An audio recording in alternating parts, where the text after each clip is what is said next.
আচ্ছা, এখানে যেটা দেখতে পাচ্ছেন সেটা হচ্ছে ডেইলি স্টারের বিজনেস পেপারের একটি গুরুত্বপূর্ণ হেডলাইন। আমরা এই যে হেডলাইন এবং এই সাবটাইটেলটা বিশ্লেষণ করি, অনেকগুলো গ্রামেটিক্যাল পয়েন্টস, ওয়ার্ড ফরমেশনস এবং যেটা খুব গুরুত্বপূর্ণ কিছু ভোকাবুলারি, কনজুগেশন নাম্বার অফ অনেক কিছু বিষয় এখান থেকে বের করার চেষ্টা করব। এখানে প্রথমে যেটা টাইটেলস বলা হচ্ছে, car sales hit 13-year low amid economic strain।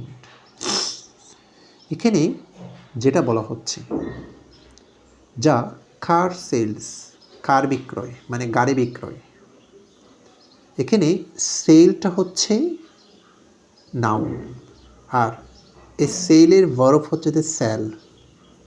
এখন এটা কেন নাউন হয়েছে? হিট হচ্ছে যে এখানে হচ্ছে যে ভার্ব, হিট হচ্ছে ভার্ব, তাহলে ভার্বের আগে কী হয়? সাবজেক্ট হয়। এখন সেল যেহেতু ভার্বেই আছে, এর জন্য সেল থেকে সেল হয়েছে, ভার্বের নাউন ফর্ম হয়েছে। তাহলে হিট যদি ভার্ব হয়, ফাইনাইট ভার্ব হয়, এখানে কার সেল এটা হচ্ছে যে সাবজেক্ট। সাবজেক্ট ফুলটা এটা একটা নাউন ফ্রেজে আছে, এটা একটা নাউন ফ্রেজ আছে, কার বিক্রয়। এখানে কার সেলস এটা ফ্লোরালে আছে, এই জন্য ভার্বটা ফ্লোরাল, এস বাই এস হয় নাই। আমরা জানি হিট মানে হচ্ছে আঘাত করা, তবে এখানে হিট মানে হচ্ছে এটা ম্যাটাফোরিক্যাল অর্থে নামিয়ে আনা। হিট মানে আঘাত করা বোঝায় না এখানে, অর্থাৎ কার বিক্রয় একদম নেমে এসেছে, লোয়ার লেভেলের। হিটের কনজুগেশন অফ ভার্ব একটু ডিফারেন্ট। হিটের present form, first form, first participle form তিনটা কিন্তু সেম, এটা একটু মাথায় রাখবেন। এরপর আসেন 13-year লো, 13 বছরের মধ্যে সবচেয়ে নিম্ন। এখানে আমরা জানি লো শব্দটা, আবার এটার মধ্যে একটা কনফিউশন আছে যে ল, ল মানে হচ্ছে আইন, এটা নাউন।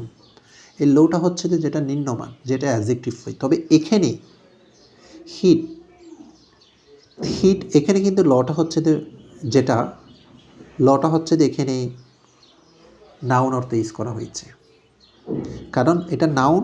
এই 13-year এটা হচ্ছে যে একটা কম্পাউন্ড অ্যাডজেক্টিভ। এখন 13 years হয়, কিন্তু 13-year কেন হয়েছে? কারণ অ্যাডজেক্টিভ ফ্লুরাল হয় না, এই জন্য এটা ইয়ার এখানে অ্যাডজেক্টিভ বিদায়, এই জন্য এটা সিঙ্গুলার হয়েছে। আচ্ছা, এমিড, এমিড মানে মধ্য দিয়ে, এটা একটা প্রেপোজিশন। ইকোনমিক স্ট্রেন, ইকোনমিক মানে ইকোনমি থেকে ইকোনমিক, নাউন থেকে অ্যাডজেক্টিভ ফর্ম। স্ট্রেন মানে হচ্ছে দ্য চাপ, অর্থাৎ অর্থনৈতিক চাপের মধ্য দিয়ে কার বিক্রয় 13 বছরের মধ্যে একদম সর্বনিম্ন। এখন আসেন, প্রশ্ন হতে পারে এটা ইকোনমি থেকে ইকোনমিক কেন হয়েছে? কারণ নাউনের আগে স্ট্রেন, এটা হচ্ছে একটা নাউন, নাউনের আগে অ্যাডজেক্টিভ হয়, তাই ইকোনমি নাউন থেকে এটা অ্যাডজেক্টিভ হয়েছে।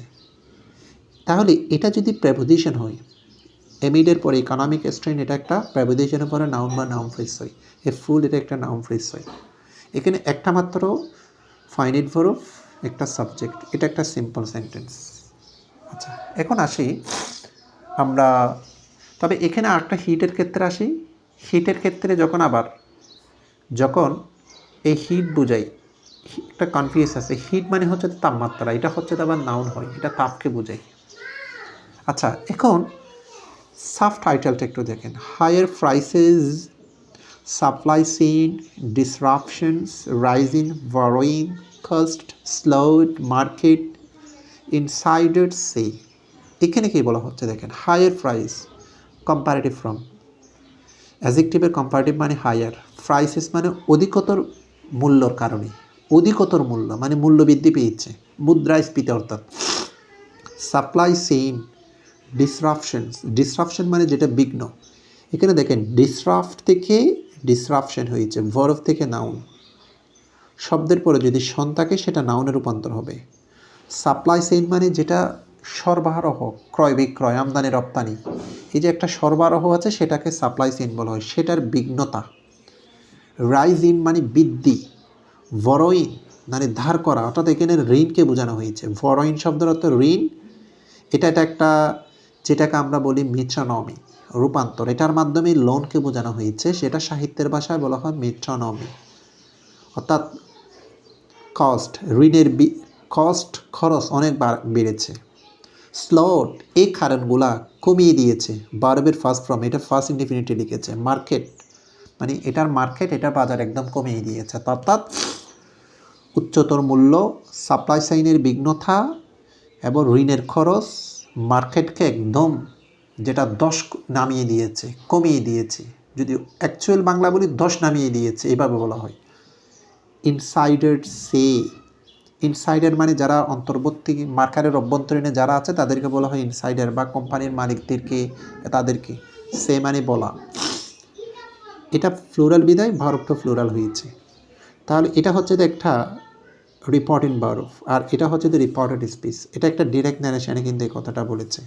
এখন এই সেন্টেন্সের মধ্যে ভার্ব হচ্ছে যে এই অংশটার মধ্যে রিপোর্টেড স্পিচের মধ্যে স্লো। তাহলে এই যে higher prices, supply chain disruptions, rising borrowing, cost পর্যন্ত হচ্ছে যে সাবজেক্ট। এটা ফুল সাবজেক্ট, এটা একটা নাউন ফ্রেজ। এটাও একটা সিম্পল সেন্টেন্সে লিখেছে।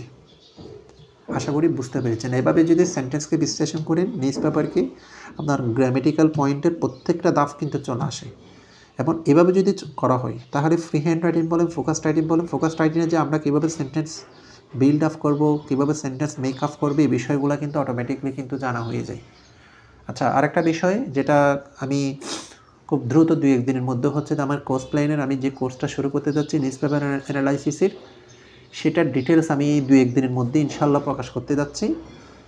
আমি কোর্স ফি, কয়টা ক্লাস নিব, কী নিব, সব কিছু বিস্তারিত কিন্তু জানানো হবে। এবং কোর্সের ডিউরেশন কত, কোর্সের ফি সব কিছু জানিয়ে দেবো ইনশাল্লাহ। কোর্সটা আমি কখন শুরু হবে সেটাও জানিয়ে দেবো। আশা করি আপনারা সবাই যারা করতে ইচ্ছুক তারা এনরোল করবেন কোর্সটি, আর পরিচিত যারা আছে তাদেরকে একটু ইনফর্ম করুন। আর ভিডিওটি শেয়ার করার জন্য আমি বিনীতভাবে অনুরোধ জানাচ্ছি, যাতে বিষয়টা সবাই জানে। ধন্যবাদ, সবাই ভালো থাকবেন।